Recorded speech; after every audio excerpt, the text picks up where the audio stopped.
हम बात करेंगे सैयद मुजम्मिल शाह मेरे साथ हैं। मुजम्मिल, आज की अगर हम समात को देखें तो ऐसे लग रहा है कि नई नई चीज़ें खुलती चली जा रही हैं। कहीं हमें पीडीएम का एतराज़ नज़र आता है कि जी ये जजेस नहीं होने चाहिए, फिर फुल कोर्ट होना चाहिए। अब लगता है कि पीर के दिन शायद अभी इन चीज़ों पर फैसला होगा, जो असल मुद्दा है तो पता नहीं कब आएगा।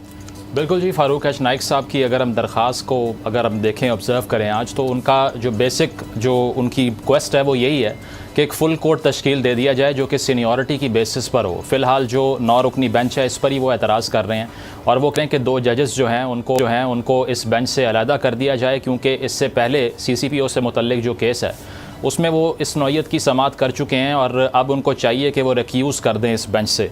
तो हमें नज़र यही आ रहा है कि बेशक वो लॉ मिनिस्टर हों, आज़म नज़ीर तारड़ साहब, उनकी गुफ्तगू भी मैं सुन रहा था, तो उनका कहना भी यही था कि 100 मोटो इस पर लेना चाहिए नहीं था।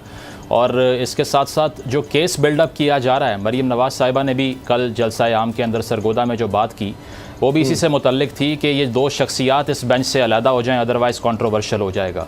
तो अब इस पर उसामा बात यह है कि अगर एक फ़रीक है और उस फ़रीक की तरफ से इस तरह का केस बिल्ड किया जा रहा है, तो मैं समझता हूँ कि ये पॉसिबल नहीं है कि हम कंट्रोवर्सी से इस फैसले को बचा सकें, क्योंकि एक बड़ा फ़रीक है, इसके अलावा सियासी पार्टियों का इत्तेहाद है।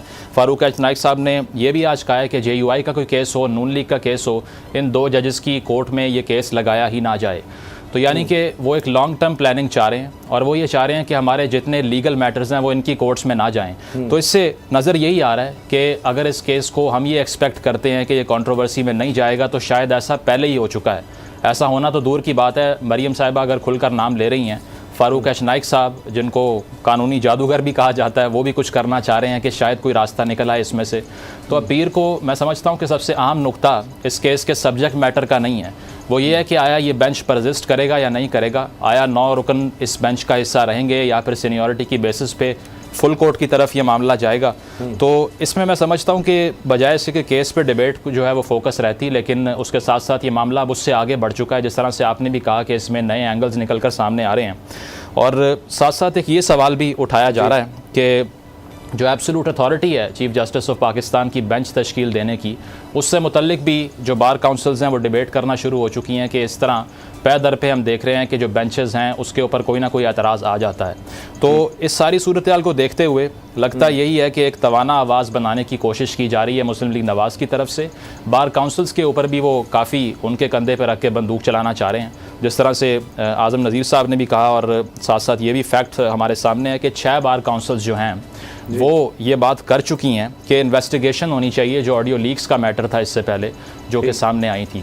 तो उसके बाद से इस केस को कंट्रोवर्सी से बचाना मुझे लगता है कि इम्पॉसिबल हो चुका है और कंट्रोवर्सी में ये पहले ही जा चुका है। अच्छा, लेकिन ये बार्स की तरफ से नहीं, मतलब एक वकील साहब भी गए हैं सुप्रीम जुडिशल काउंसिल में वो दरख्वास्त जिन्होंने किया, लेकिन बार्स एज सच नहीं गई। ये भी एक इसमें अहम बात है। लेकिन जो अब एक ये लग रहा है कि जी नून लीग एक बयानिया बना रही है कि शायद आगे चल के, अभी से वो देख रहे हैं कि अगर 90 दिन के अंदर इलेक्शन हो जाते हैं तो हम ये कह सकें कि देखिए जी हमारा तो पहले ही एतराज़ था, चाहे ये चीफ जस्टिस का इस्तेहकाक है, लेकिन आइंदा भी जो चीफ देंगे उसके बाद ज़ाहिर है आगे फिर जस्टिस काजी फाइज साहब सुप्रीम कोर्ट के चीफ जस्टिस बनेंगे और उसके बाद दीगर जजेस हैं। तो फिर ये तो सारे कंट्रोवर्सी होते जाएंगे जी। हर कोई एतराज़ करेगा कि सुप्रीम कोर्ट का चीफ जस्टिस कैसे कोई बेंच बना सकता है जब उसका इस्तेहकाक है, फिर हर कोई एतराज़ करना शुरू हो जाएगा, ये बहुत बड़ा मसला आ जाएगा। लेकिन ये जो बयानिया नून लीग बना रही है, इसमें आप क्या देखते हैं, क्या ये सक्सेसफुल होगा? जिस तरह मैं देख रहा था, आप लोग कह रहे हैं कि आखिरकार जनाब नून लीग को एक बयानिया मिल गया कि हमारे साथ ये 5 का टोला, जिसको मरीम साहिबा ने कहा है 5 का टोला, अब उसमें से भी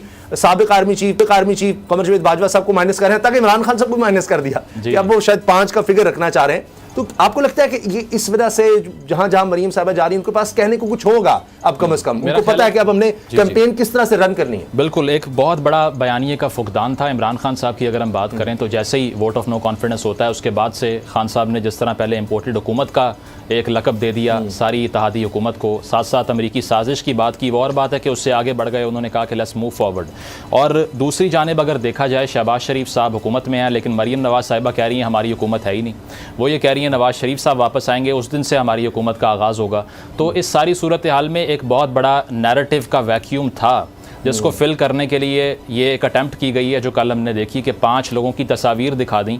अब ये भी मैं समझता हूँ कि इमरान खान साहब की स्ट्रैटेजी थी और रही है पिछले 8-10 साल से कि वो जलसा आम में तस्वीर भी दिखाते हैं, मल्टीमीडिया का इस्तेमाल भी करते हैं, मॉडर्न पॉलिटिक्स जो इमरान खान साहब की है उसको प्रैक्टिस करते हैं। तो मरीम नवाज़ साहिबा ने शायद इस बात का इदराक किया कि अगर ये इतना कारगर साबित हो रहा है तो हम भी क्यों ना आजमा लें इसको। और आपने सही निशानदेही की बाजवा साहब की कि कहते ही यही आए हैं, नवाज शरीफ साहब का जो वोट को इज़्ज़त दो का बयानिया था वो बेस ही इस बात पर कर रहा था कि बाजवा साहब से सवाल किया जाए कि आया क्यों हमारी हुकूमत को आपने निकाला। और अब अचानक से हमने देखा कि उन 5 तस्वीर में से 2 हाजिर सर्विस जज साहिबान है, लेकिन बाजवा साहब की तस्वीर उसमें से मिसिंग है। तो इसमें सवाल यही उठ रहा है कि फिर आपने ये जो सारा वोट को इज़्ज़त दो का बयानिया तश्कील दिया था, आया वो अपने इख्तिताम को ऐसे पहुँचा है कि जो बुनियादी किरदार था उसको ही माइनस कर दिया आपने।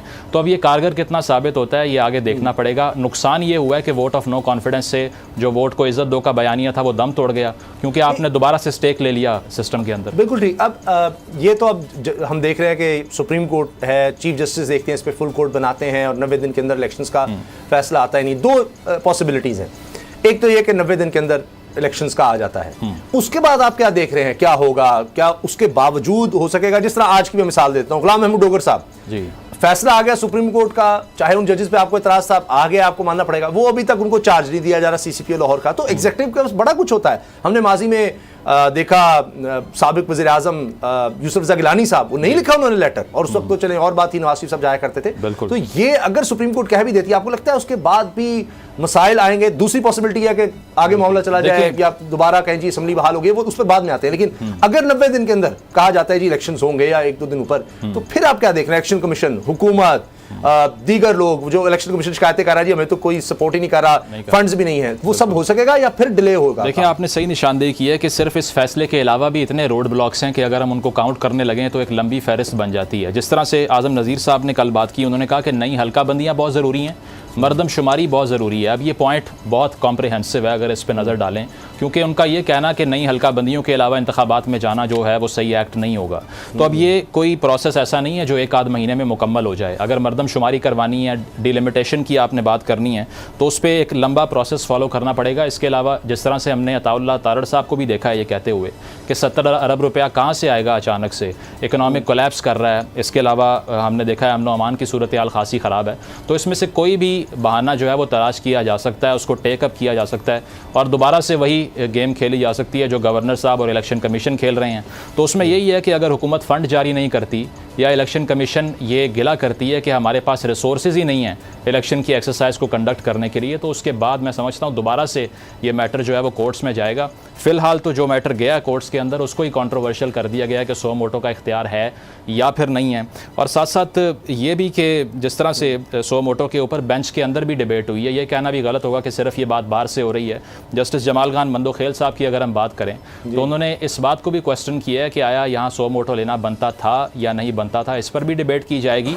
और जिस तरह से हमने कल बात की कि मौजूद जज साहिबान ने यह भी बात की कि आया असम्बली को तहलील करना भी ठीक था या नहीं था, तो ये भी एक पॉसिबिलिटी ऑन द कार्ड्स है कि दोबारा से असम्बलीज रिज्यूम हो जाएं, ये भी हो सकता है, जो कि एक बड़ी, मैं समझता हूँ कि एक ग्राउंड ब्रेकिंग जो है वो डेवलपमेंट होगी, क्योंकि इस सारे केस में कुछ रिवर्स हो जाएगा, स्क्वायर वन पे सूरत हाल आ जाएगी दोबारा से, तो फिर आपको कैबिनेट दोबारा चूज करनी पड़ेगी और सूरत हाल वहीं पर वापस खड़ी हो जाएगी। तो मैं समझता हूँ कि एक रोड ब्लॉक नहीं है, काफ़ी है। लेकिन अगर उसमें जाए वो बिल्कुल एक डिफरेंट सिनारी होगा, उस पर तो पूरा प्रोग्राम फिर हमारा गुजर जाएगा कि अगर दोबारा से बहाल हो गई, जिस आपने सही कहा कि फिर नई काबीना होगी, फिर क्या